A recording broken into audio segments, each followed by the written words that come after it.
Hi, this is Richard Azariga from Microsoft, and this is the second of 5 patterns for connecting to SharePoint from an Office app. So in the first scenario, we looked at an explicit login approach for connecting to SharePoint.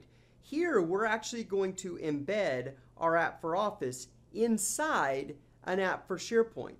This is going to give us some immediate advantages. First of all, we're automatically going to be able to have context to a SharePoint site because actually the page that our app is being rendered from lives inside of a SharePoint app web. So we're going to automatically be contextual to a SharePoint site.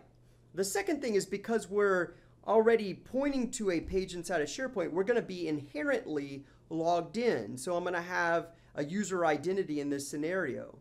Now, the downside is I'm going to have to launch my app for Office from my SharePoint site, or at least open it up pointing to a SharePoint site. I'm not going to be able to do the normal scenario where I open a completely blank document and be able to insert an app from the Insert tab. But this is really good for scenarios where I might have a template or where it's appropriate to launch our Office app from SharePoint. So in this case, it's actually a SharePoint-hosted app. And inside of it, we have our Office app. So you can see that in my Solution Explorer here, we actually have an app for Office inside an app for SharePoint. And this can be delivered either as a module or as a content type on a library, which is what I've done here. So let's take a look at what this scenario looks like. But first, let me maybe point out a few key things inside of the code. Because this is a SharePoint-hosted app, all of our code is going to be client-side. Now, I could very well call into a service to do more advanced things, but in this scenario, I'm really just connecting to SharePoint and getting some list data.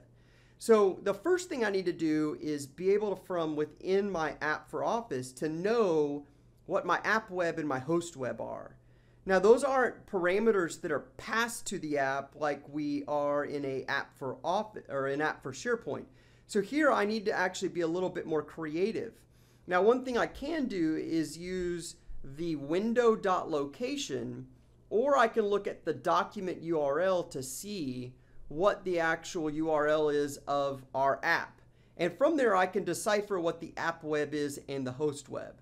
So that's what I'm doing here. I'm looking at the window.location, then I'm doing some string parsing to figure out what my app web is and what my host web is.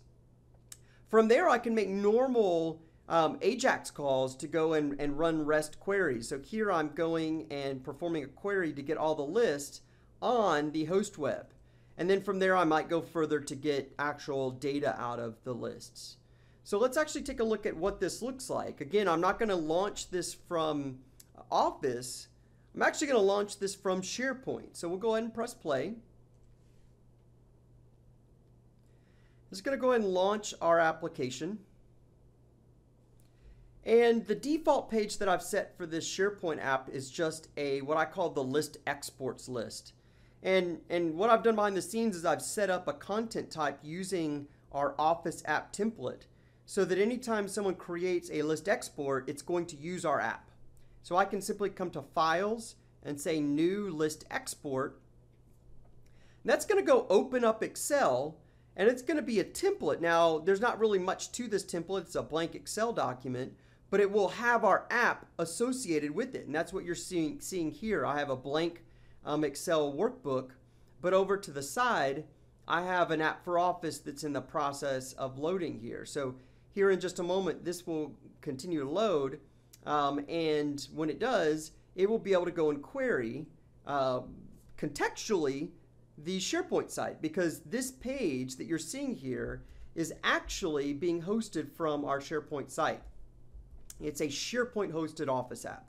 So I can go in here and select one of my lists. In this case, I'll maybe select our music list, and I can say get data. And again, performing just normal REST, I can go out and get all the data for that list and populate our workbook. So in this case, again, we're delivering an app for Office inside an app for SharePoint. We had to launch it from SharePoint, or I had to actually go out here and say File, Open, and point to a template somewhere that lives on a SharePoint site. But the idea is by combining them, an app for Office and an app for SharePoint, we get nice contextual connections back into our SharePoint site and can easily run REST queries against SharePoint. So this is our pattern number 2 of 5, and this is what we call the SharePoint-hosted Office app.